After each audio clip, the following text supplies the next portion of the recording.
Bom dia, são 8h16. Esta é a TV Senado. Eu sou André Ricardo e você está assistindo ao Senado Agora. Vai ser enterrado hoje às 5 da tarde em Joinville, Santa Catarina, o corpo do senador Luiz Henrique da Silveira. Luiz Henrique faleceu na tarde deste domingo após ter sofrido um infarto em casa enquanto almoçava. Chegou a ser levado para o hospital, mas não resistiu. O senador tinha 75 anos. Além de senador, desde 2011, Luiz Henrique foi prefeito de Joinville, deputado federal e estadual e governador de Santa Catarina. Luiz Henrique da Silveira nasceu em 25 de fevereiro de 1940 em Blumenau. Formou-se em Direito e iniciou sua vida pública em 1971. Em 1987, assumiu o Ministério de Estado da Ciência e Tecnologia. Foi deputado estadual entre 1973 e 1975 e deputado federal durante 5 mandatos. Depois foi prefeito de Joinville por 3 mandatos. Entre 2003 e 2010, foi governador de Santa Catarina. Em 2011, foi eleito senador. No Senado, destacou-se pela atuação em vários projetos importantes. O último deles foi o da convalidação dos incentivos fiscais dados por estados a empresas. Mas a primeira grande influência de Luiz Henrique foi como relator da medida provisória do Código Florestal. No Senado, sua trajetória também ficou marcada pela disputa à presidência da Casa, enfrentando o colega de partido, o senador Renan Calheiros. Veio da escola do grande líder Ulisses Guimarães, cuja lição maior é mais do que atual. O povo nos convocou para fazer mudanças. Ou mudamos, ou seremos mudados. No Senado, ele era membro das comissões de Assuntos Econômicos, de Constituição e Justiça e de Meio Ambiente, Defesa do Consumidor e Fiscalização e Controle. Luiz Henrique deixa a mulher e 2 filhos. O presidente do Senado, Renan Calheiros, divulgou nota de pesar pelo falecimento do senador Luiz Henrique. Ele disse que, abre aspas, o precoce falecimento do senador Luiz Henrique da Silveira entristece não apenas o Senado Federal, Santa Catarina ou o PMDB. É uma perda que enluta profundamente todo o país. Trata-se de um extraordinário homem público cuja biografia fala por si só. O fato de nunca ter perdido uma eleição explica a admiração conquistada por Luiz Henrique durante toda a sua trajetória de homem público. O Senado Federal decretará um luto de 3 dias como uma modesta forma de homenagear um dos maiores políticos que o Brasil formou. Sua retidão, coerência, visão pública e inteligência haverão de ser reverenciadas por muitos e muitos anos. Eu, particularmente, perco um amigo e um companheiro partidário que aprendi a admirar ao longo dos anos. Fecha aspas. Também em nota, a presidente da República, Dilma Rousseff, disse que o Brasil e Santa Catarina perdem um dos seus grandes filhos, o senador Luiz Henrique, que foi um homem de princípios democráticos, disposição para o diálogo e imenso amor pelo seu povo e sua terra. O corpo do senador começou a ser velado na noite deste domingo. A repórter Mariana Abreu tem ao vivo mais informações. É com você, Mariana. Bom dia, André. O corpo do senador Luiz Henrique da Silveira, do PMDB de Santa Catarina, está sendo velado desde a meia-noite de ontem no Centro Eventos Carl Hansen, em Joinville. O sepultamento será no fim da tarde desta segunda-feira. Conforme a assessoria de imprensa do senador, por volta das 4h30 da tarde, um caminhão do Corpo de Bombeiros levará o corpo em carro aberto até o cemitério municipal de Joinville, onde Luiz Henrique será enterrado. A primeira hora do velório foi reservada a familiares, amigos e políticos. Depois foi aberta a outras pessoas e à imprensa. Um pouco antes do início do velório, por volta das 10h30 da noite, alguns políticos já começavam a chegar ao Centro Eventos. Segundo reportagem da RBS TV, o governador de Santa Catarina, Raimundo Colombo, o presidente da Assembleia Legislativa, Gelson Merizio, secretários de governo e deputados chegaram no início da madrugada. O vice-presidente da República, Michel Temer, esteve na casa da família de Luiz Henrique para prestar condolências.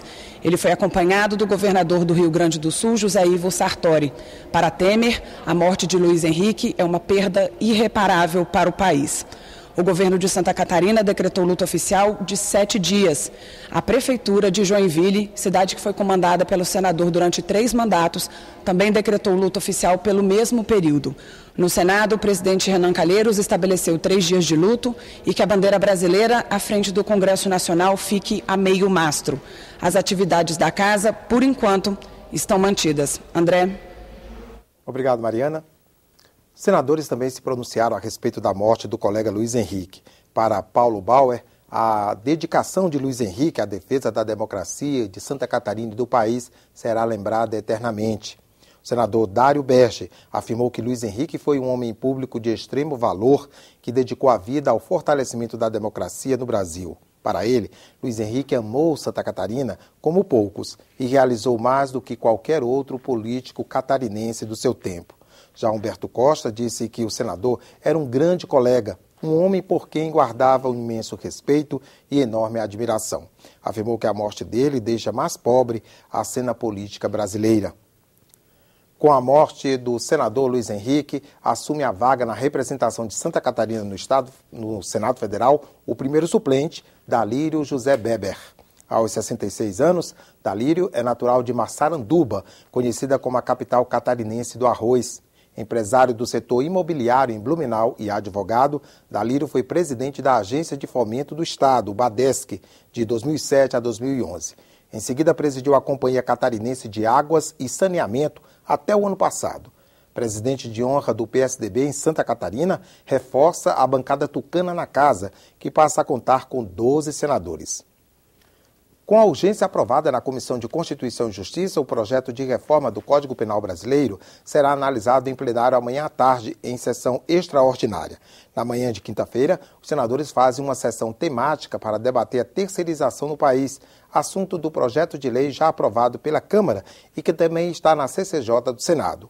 Outros destaques que ainda devem ser examinados no plenário esta semana são a PEC da Segurança Pública e as novas regras do parcelamento dos terrenos de Marinha. E hoje à noite, a CPI, criada para investigar o assassinato de jovens negros, se reúne para conhecer o plano de trabalho do colegiado, proposto pelo relator. Dados apresentados na instalação dos trabalhos da CPI revelam que dos 56 mil homicídios registrados por ano no Brasil, 53% das vítimas são jovens e 68% são jovens negros. É uma população invisível que está sendo morta diariamente.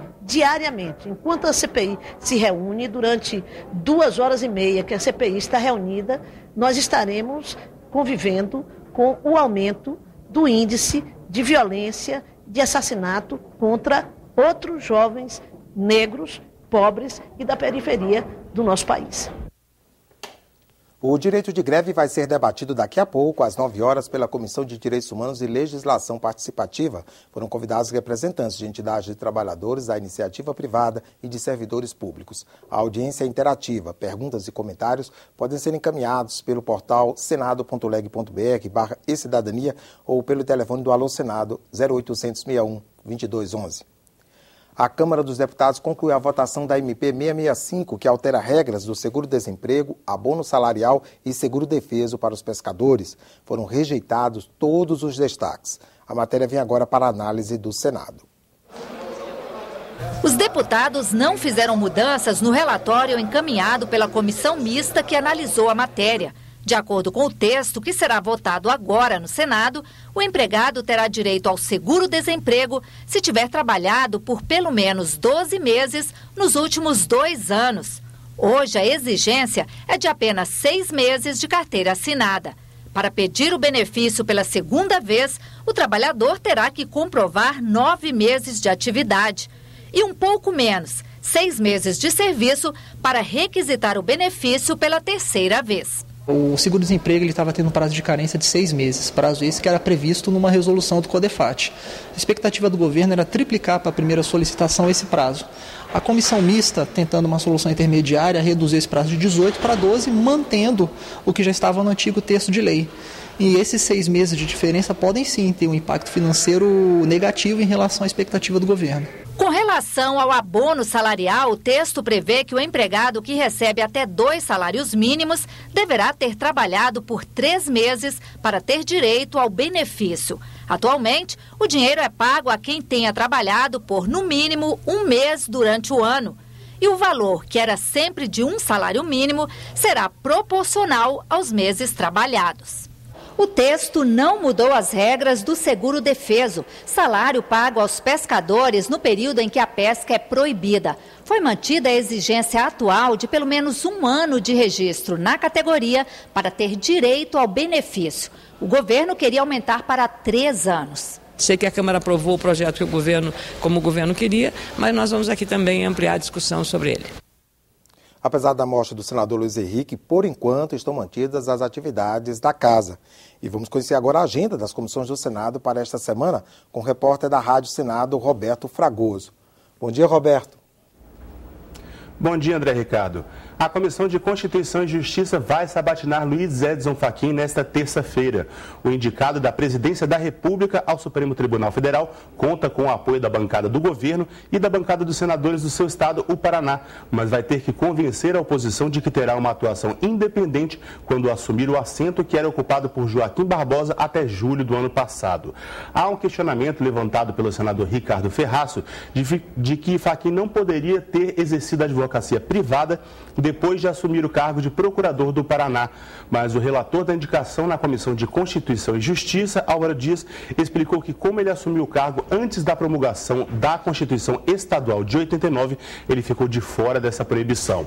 Uma outra questão é que Fachin teria apoiado a eleição de Dilma Rousseff à presidência em 2010. Apesar desses questionamentos, vários senadores, como o relator Álvaro Dias e também o presidente do Senado, Renan Calheiros, no sentido de que Fachin tem plenas condições de assumir o mandato no Supremo Tribunal Federal.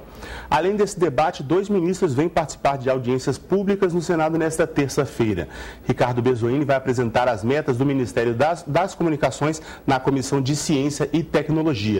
E Armando Monteiro vai apresentar os planos do Ministério do Desenvolvimento, Indústria e Comércio Exterior na Comissão de Assuntos Econômicos. A CAI pode votar ainda um projeto de resolução que permite a antecipação de receitas decorrentes da exploração de petróleo e gás para recuperar as economias de estados e municípios. E na quarta-feira, a Comissão de Assuntos Sociais vai votar um projeto que torna prioridade o transporte de órgãos para transplantes. Ele torna obrigatória a reserva de vaga e espaço em aviões, barcos, helicópteros e outros meios de transporte para o traslado de partes do corpo humano, tecido e órgãos destinados ao transplante e também a tratamentos de saúde. André. Obrigado, Roberto.